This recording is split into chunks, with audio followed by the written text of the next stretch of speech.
આજરોજ કાર્યક્રમ એ હતો કે જે ભારતીય જનતા પાર્ટી અને આરએસએસની વિચારધારા, જે એટલી ગંદી વિચારધારાવાળા લોકો છે, એમને જે કૃત્ય કર્યું છે, મલ્લિકાર્જુન ખડગેજી એટલે સમગ્ર કોંગ્રેસ પાર્ટીના રાષ્ટ્રીય પ્રમુખ છે. જો એમની હાજરી હોય અને હાજરીના બીજા દિવસે એમને અત્યારે યજ્ઞ કરી અને ત્યાં ચોખ્ખું કરવાનું આવું જે છૂત અછૂતની નીતિ આ માનસિકતાવાળા લોકોએ જે કરી છે ને, એના વિરોધમાં આજરોજ અમે લોકો કોંગ્રેસ પાર્ટીના તમામ આગેવાનો આ છૂત અને અછૂતમાં માનતા નથી.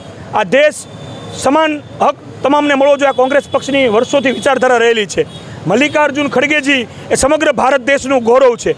જો એમના ગૌરવ ઉપર કોઈ લાંછન લગાડવાની વાત આવે તો કોંગ્રેસ પક્ષ ક્યારેય ચૂપ નહીં બેસે. કારણ કે કોંગ્રેસ પક્ષ એ સમાનતામાં માને છે, ભાઈચારામાં માને છે, બંધારણમાં માને છે. એટલે આવા કૃત્ય કરવા બદલ જો આ લોકોને કાંઈ સજા કરવામાં નહીં આવે તો આગામી દિવસોમાં અમને રોડ ઉપર ચડી અને આના કરતાં પણ વધારે મોટો વિરોધ પ્રદર્શન કરતાં પણ વાર નહીં લાગે. આ દેશ એક સમાન છે. જય ભીમ, જય કોંગ્રેસ.